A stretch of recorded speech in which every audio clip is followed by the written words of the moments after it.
$400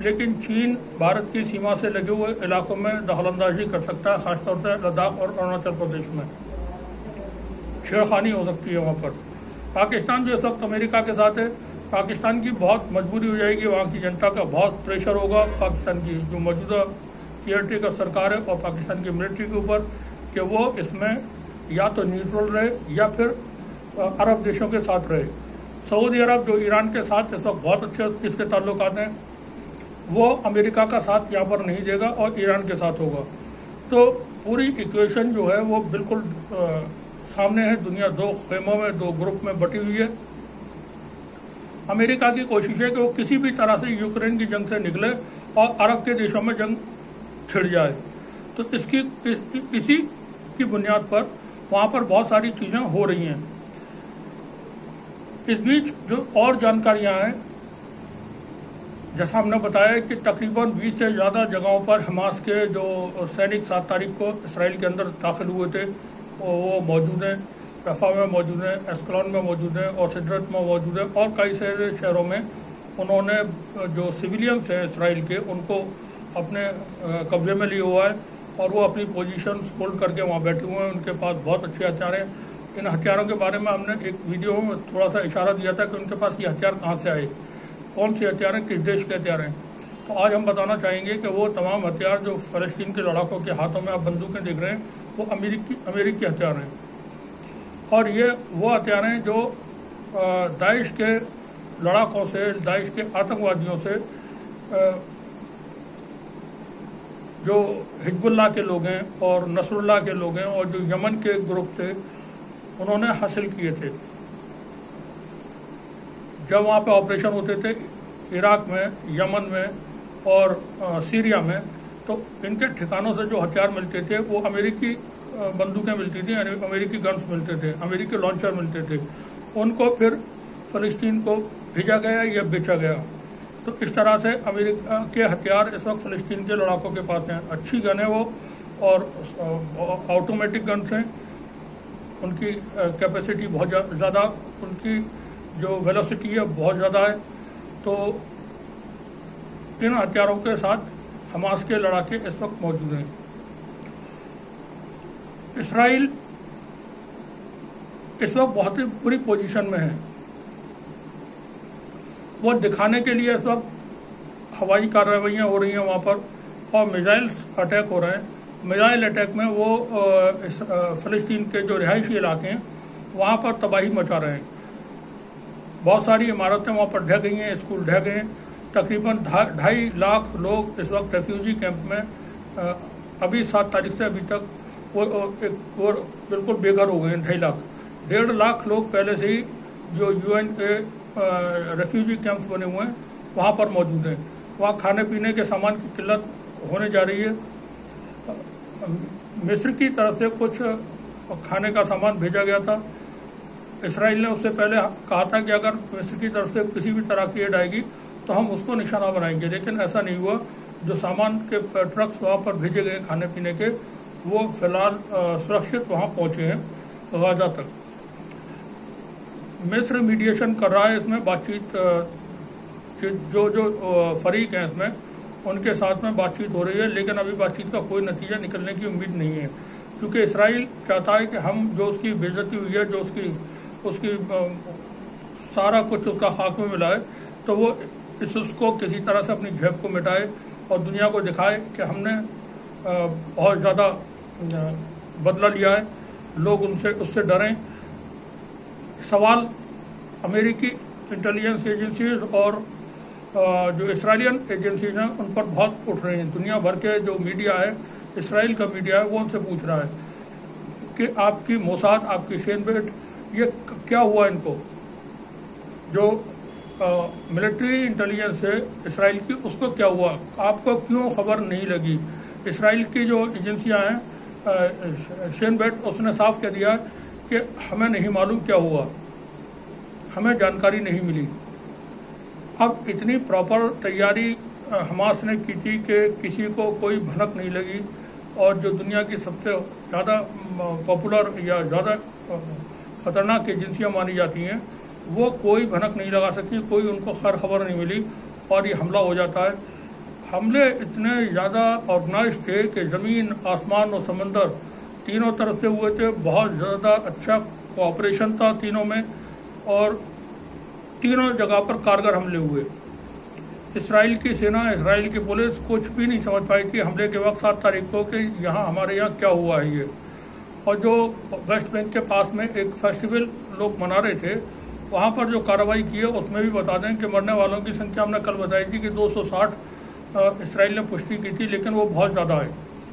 تقریباً 500 سے زیادہ لوگ وہاں پر مارے گئے ہیں، جس میں ودیشی ناگرک بھی شامل ہیں اور اسرائیل کے اپنے ناگرک بھی شامل ہیں. وہ رات کو فیسٹیول منا رہے تھے، نشے میں تھے، سب ڈرگس وغیرہ پی کر کے، شراب پی کر کے اور ڈانس وانس کر کے اپنا سیلیبریٹ کر رہے تھے.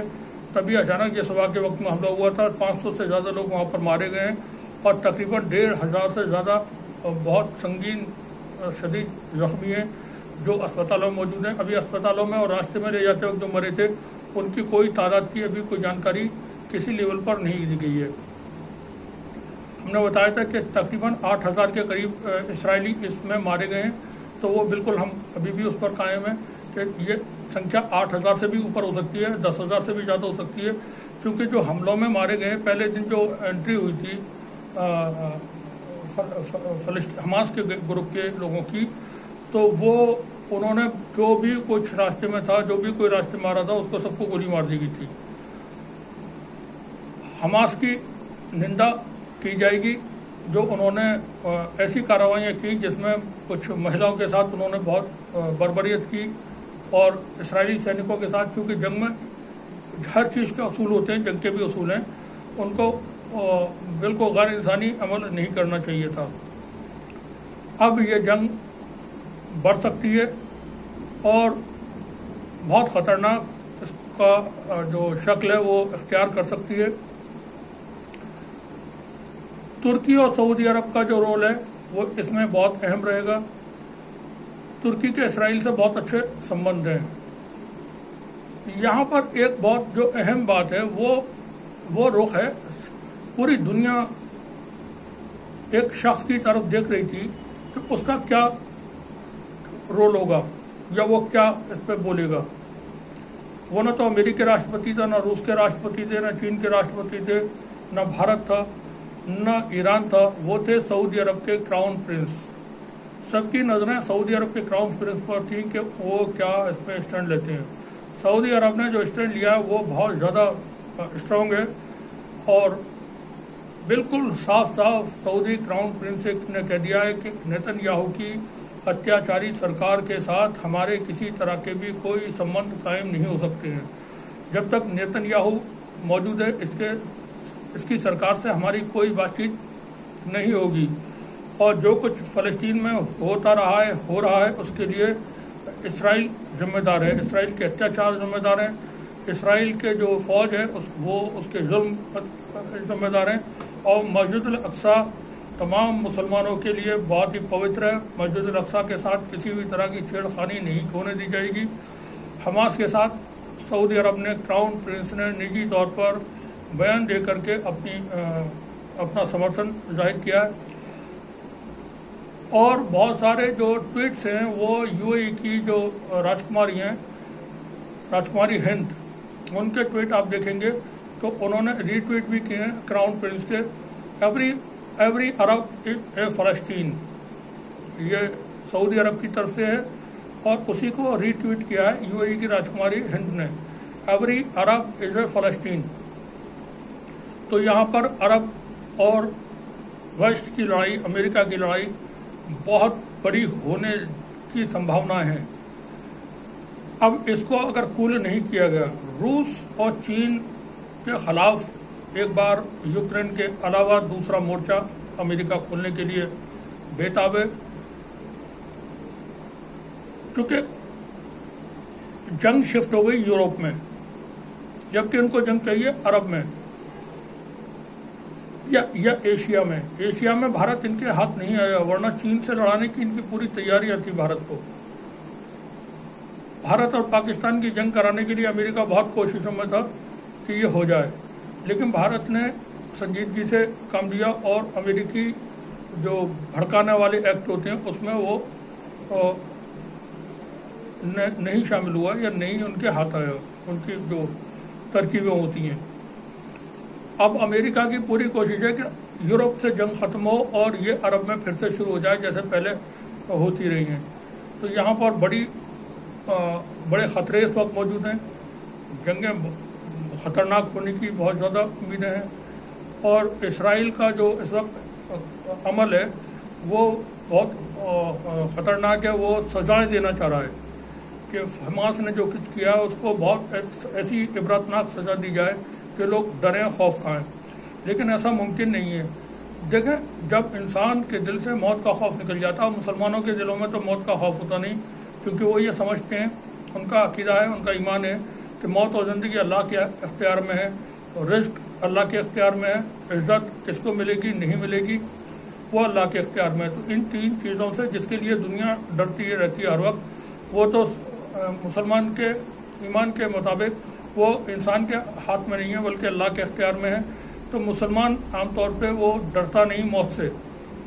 اور فلسطین کے ساتھ جو 70-80 سالوں سے وہاں پر ظلم ہو رہے ہیں، جو ہتیا ہو رہی ہیں، جو تمام چیزیں ہو رہی ہیں، تو اس کے بعد فلسطینیوں نے اب جو وہ باہر نکلے ہاتھوں میں ہتھیار لے کر کے، تو موت کا خوف بالکل ختم ہو کر کے اور اپنے سروں پہ بالکل کفن باندھ کے نکلے ہیں کہ یا تو مریں گے یا ماریں گے۔ اس صورت میں آپ ان کو کوئی سزا نہیں دے سکتے، کوئی ان کو ڈرا نہیں سکتے، بلکہ اسرائیل کو ڈرنا چاہیے۔ آنے والے وقت میں جو کچھ ابھی 7 تاریخ میں ہوا ہے، اس سے بڑی کارروائیاں حماس کی طرف سے یا حزب اللہ کی طرف سے اسرائیل کے خلاف ہو سکتی ہیں۔ اور اسرائیل بہت زیادہ طاقتور یا بڑا ملک نہیں ہے، چھوٹا سا ملک ہے۔ کیرل سے، بھارت کا جو کیرل راجیہ اس سے 3 گنا چھوٹا ہے، بنگلور کے برابر کی اس کی کل آبادی ہے 60 لاکھ کے آس پاس کی۔ بھارت کے جو میٹروپولیٹن سٹی ہیں ان کے آدھی بھی یہ آبادی نہیں ہے۔ وہ اس کی جو طاقت ہے وہ یورپ سے ملنے والی مدد ہے، امریکہ سے ملنے والی مدد ہے، اور ان دیشوں کا جو سمرتھن ہے اس کو، وہ ہے اس کی طاقت۔ ورنہ اگر سیدھے اسرائیل اور فلسطین کے بیچ میں جنگ ہو تو فلسطین کے چھوٹے چھوٹے بچے اسرائیل کی فوج کو اور اسرائیل کی جتنی طاقت ہے وہ سب تہس نہس کر کے رکھ دیں گے، اور اس میں زیادہ وقت بھی نہیں لگے گا، 2-4 گھنٹے کے اندر یہ سارا معاملہ ختم ہو جائے گا۔ تو اسرائیل کو جو دنیا سمجھتی ہے کہ وہ بہت زیادہ طاقتور ہے، اس کے پاس بہت لیٹسٹ ٹیکنالوجی ہے، تو وہ سب بیکار ثابت ہوئی ہے۔ 7 تاریخ کے حملے میں حماس کی طرف سے AI آرٹیفیشل انٹیلیجنس کا استعمال کیا گیا۔ اسرائیل کے تمام جو سسٹمز تھے، موبائل نیٹ ورک، میزائلس، ان کے جو آئرن ڈوم ہے وہ سب ہیک کر لیے گئے تھے، وہ کام نہیں کر پائے اس وقت۔ اسرائیل اور امریکہ اس وقت خوف میں ہیں۔ یہ ٹیکنالوجی چائنا کے پاس ہے، روس کے پاس ہے۔ تو روس اور چین چونکہ حماس کے ساتھ ہیں، اگر جنگ ہوتی ہے تو پھر کھل کر کے کھیل ہوگا، کھل کر کے جنگ ہوگی، اور یہ بالکل جو شاہ ولی اللہ کی ایک پیشن گوئی ہے اس کی طرف کچھ چیزیں جاتی ہوئی دکھ رہی ہیں کہ ملک شام سے لشکر اٹھیں گے تو سیریا میں اس وقت جو ودیشی عراق کے، یمن کے اور جو افغانستان کے ہو سکتے ہیں، مڈل ایسٹ کے دوسرے ملکوں سے ہو سکتے ہیں، یا سینٹرل ایشیا کے تاجکستان، ازبیکستان، ترکمانستان، کیونکہ پھر سب پارٹیسپیٹ کریں گے۔ مسلمس ایوری عرب از اے فلسطین، تو بعد میں ہوگا every Muslim is a every Muslims are brother. تو سارے مسلم دیش جو ہے وہ اکٹھا ہوں گے، ان کے یہاں سے لڑنے کے لیے نوجوان یا لوگ پہنچیں گے، ان کے جو اور سینک ہیں یا ان کے یہاں جو سنگٹھن ہے وہ پہنچیں گے، اور پھر یہ سب سیریا سے موو کریں گے فلسطین کی طرف۔ الگ الگ جھنڈے ہوں گے، ان کے الگ الگ ملکوں کے لوگ ہوں گے۔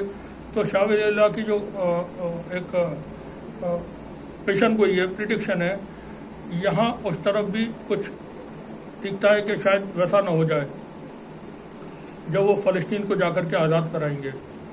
تو فلسطین کی آزادی کئی طرح سے نزدیک دکھتی بھی ہے۔ امریکہ اور یورپ کے دیش بہت زیادہ لمبے وقت تک فلسطین کو اب نہیں بچا سکیں گے، یہ بات طے ہو گئی ہے۔ وہ خون خرابہ کر سکتے ہیں، فلسطین کے لوگوں کی ہتیایں کر سکتے ہیں، اور زیادہ سے زیادہ ظلم کر سکتے ہیں، لیکن اب ان کے لیے زندگی آسان نہیں رہی ہے۔ فلسطین کے لوگوں کے لیے سمرتھن امریکہ سے بھی مل رہا ہے لوگوں کو، اور یورپ کے دیشوں سے بھی مل رہا ہے، آسٹریلیا سے بھی، دوسری جگہ سے بھی۔ جو عام لوگ ہیں وہ وہاں ڈیمانسٹریشن کر رہے ہیں، پروٹیسٹ کر رہے ہیں اور فلسطین کو سپورٹ کر رہے ہیں۔ تو دنیا کو ایک نیا کچھ دیکھنے کو مل سکتا ہے۔ بنے رہیے ہمارے ساتھ، دیکھتے رہیے ٹیچنگ نیوز۔ آپ سبھی کا بہت بہت شکریہ۔